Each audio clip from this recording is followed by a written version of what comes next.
नमस्कार। नमस्कार प्यारे बच्चों, एक बार फिर मैं आपके सामने कक्षा 8 का एक शानदार चैप्टर लेकर के फिर हाजिर हुआ हूँ। तो उस चैप्टर का नाम है चतुर्भुजों को समझना और तीसरा चैप्टर जो अपना है एनसीईआरटी बुक का। तो अपने देखेंगे कि चतुर्भुजों के गुण देखेंगे, इसमें चतुर्भुजों के प्रकार देखेंगे अपने, और उनके कोणों के बारे में पढ़ेंगे, उनके विकिरणों के बारे में पढ़ेंगे, उत्तल बहुभुज के बारे में पढ़ेंगे, अवतल बहुभुज के बारे में पढ़ेंगे, वक्रों के बारे में पढ़ेंगे। तो सबसे पहले अपने क्वेश्चन 1 से स्टार्ट होते हैं। तो सबसे पहले बात आता है साधारण वक्र क्या होता है।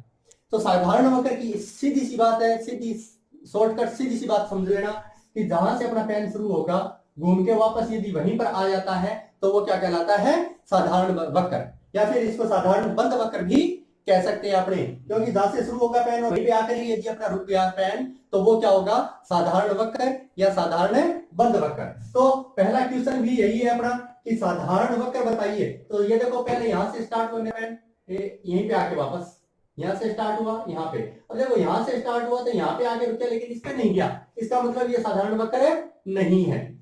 इसी प्रकार यहाँ पे अपने देखें तो यहाँ से स्टार्ट हुआ पेन ऐसे ऐसे करके यदि अपने लेके जाएंगे तो ये क्या है, यहीं पे वापस आकर के नहीं रुक रहा क्योंकि ये लाइनें रह जाती हैं, इसलिए ये साधारण वक्र नहीं है।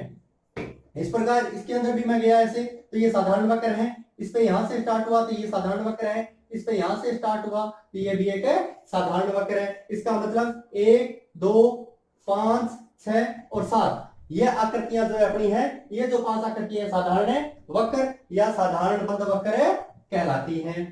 अब बात आती है बहुभुज। तीसरा प्रश्न अपना, बहुभुज किसे कहते हैं। बहुभुज कहते हैं कि जो भुजाओं से बंद आकृति हो, जो भुजाओं से मिलकर के बंद आकृति बनी हुई हो उसे बोलते हैं बहुभुज। तो अपने ये 3 भुजाओं से, ये 4 भुजाओं से, इसके अंदर अपने देखें तो 5 भुजाएं हैं, इसमें अपने देखें तो 6 भुजाएं हैं। तो इस प्रकार भुजाओं से मिलकर के बंद आकृति बने उसे बहुभुज बोलते हैं। ये ध्यान रखना, यदि अपने इसकी बात करें तो ये बहुभुज नहीं है, क्योंकि रेखाएं एक दूसरे को काटनी नहीं चाहिए। सिंपल सी अपनी भाषा देखें तो रेखाएं क्या है, एक दूसरे को काटनी नहीं चाहिए। तो यहाँ पे अब अपने बहुभुज ढूंढने का प्रयास करते हैं। इसमें ये बहुभुज है, उसके बाद ये बहुभुज है, ये बहुभुज नहीं है, ये नहीं है, क्योंकि इसमें देखो रेखाएं आपस में कट रही हैं। ये भी बहुभुज नहीं है, ये भी बहुभुज नहीं है। देखो यहाँ पे वक्र आ गया ये, और इसमें भी वक्राकार आकृति है, इसलिए सिर्फ अपने पास जो बहुभुज है वो ये 2 ही है। अब बात आती है बहुभुजों के प्रकार। क्या बहुभुजों के प्रकार की अपने बात करें तो एक उत्तल आता है और एक अवतल बहुभुज। उत्तल और अवतल बहुभुज, बस सीधी सी ध्यान रखना। उत्तल बहुभुज के अंदर और अवतल बहुभुज के अंदर क्या है, उत्तल बहुभुज के अंदर उस आकृति के या उस बहुभुज का यदि अपने विकर्ण खींचे तो वो उस आकृति के अंदर अंदर ही रहेगा, बाहर नहीं जाएगा।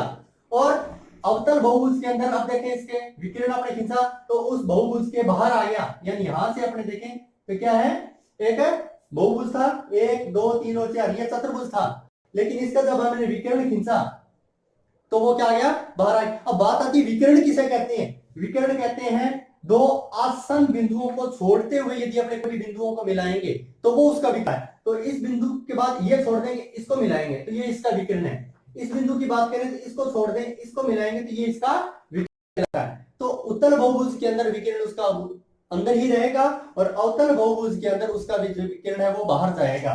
तो यहाँ पे अपने बात देखें तो यहाँ पे देखें उत्तल, तो इसका यदि अपने खींचा तो बाहर आ गया विकिरण, इसका मतलब ये कौन सा हुआ, अवतल। और इसके यदि अपने खींचे तो देखें हाँ अंदर ही रह गया, इसका मतलब ये कौन सा हुआ, उत्तल। तो ये 2 ही आकृतियां अपने पास। इसके बाद एक और आकृति अवतल बहुभुज की, इसकी अवतल बहुभुज की, तो अवतल बहुभुज एक ही हमारे पास और उत्तल बहुभुज भी एक है। तो अब अपने देखते हैं क्वेश्चन नंबर 2। तो क्वेश्चन नंबर 2 में देखो विकिरणों की संख्या पूछी है अपने को, तो विकिरणों की संख्या चतुर्भुज की बात कर रहे हैं, चतुर्भुज की बात कर रहे हैं यानी 4 भुजाओं वाले की। तो अपने खींच करके भी देख सकते हैं 1 और 1 है 2, तो भुजाएं विकिरण कितने आ गए अपने पास है 2। उसके बाद समषटभुज की बात करें अपने तो इसके अंदर बढ़ाना थोड़ा सा मुश्किल हो जाता है। और त्रिभुज की बात करें तो इसके अंदर भी अपने क्या करेंगे, खींच के देखो विकिरण की परिभाषा देखो पहले क्या होगी, आसन बिंदुओं को छोड़ करके, इसका मतलब ये दोनों ही आसन बिंदु है, छोड़ देंगे तो विकिरण तो बढ़ेंगे नहीं, इसका मतलब इसके अंदर विकिरण क्या होंगे 0। लेकिन एक छोटा सा सूत्र है अपने पास n × n - 1/2 - n।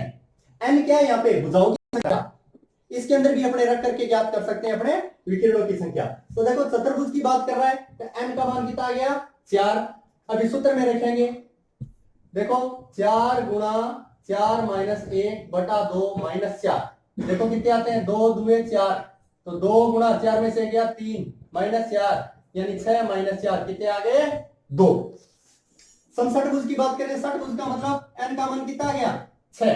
तो सूत्र में रखो, जो सूत्र अपने 6 गुणा 6 माइनस 1 बटा 2 माइनस 6, तो देखो 6 गुणा 5 बटा 2 माइनस 6 यानी 30, 6 5 30 बटा 2 माइनस 6 यानी 15 माइनस 6 यानी विकिरणों की संख्या कितनी होगी 9।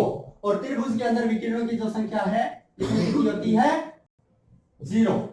त्रिभुज के अंदर कोई भी विकिरणों की संख्या नहीं होती। अन्यथा देख लीजिएगा त्रिभुज का मतलब 3, n का मान 3 रखा तो 3 गुणा 3 माइनस 1 बटा 2 माइनस 3 यानी 3 गुणा 2 बटा 2 माइनस 3, 2 से 2 कट 3 माइनस 3 यानी 0।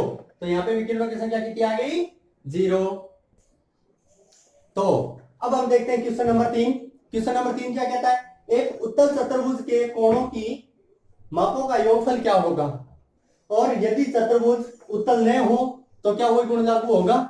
तो बात आती है चतुर्भुज चाहे कौन सा ही हो, चाहे उत्तल हो चाहे अवतल हो, कोई सा भी चतुर्भुज क्यों ना हो, उनके जो कोणों का जो योग है उसका जो उत्तर होता है वो हमेशा ही 360 डिग्री होगा। चाहे वो उत्तल चतुर्भुज है, चाहे वो अवतल चतुर्भुज है, चाहे वो किसी भी प्रकार का चतुर्भुज क्यों ना हो, यदि चतुर्भुज की बात करेगा तो उसके कोणों का जो योग है वो 360 डिग्री होगा। अब यहां से यदि चतुर्भुज उत्तल न हो तो क्या वह गुण लागू होगा, इसका उत्तर आएगा हाँ। मैंने अभी अभी आपको बताया चतुर्भुज कौन सा ही क्यों ना हो उसके कोणों का जो योग है वो 360 डिग्री होगा। अब कोणों का योग कैसे ज्ञात करते हैं वो आगे वाले क्वेश्चन में अभी अपने देखते हैं।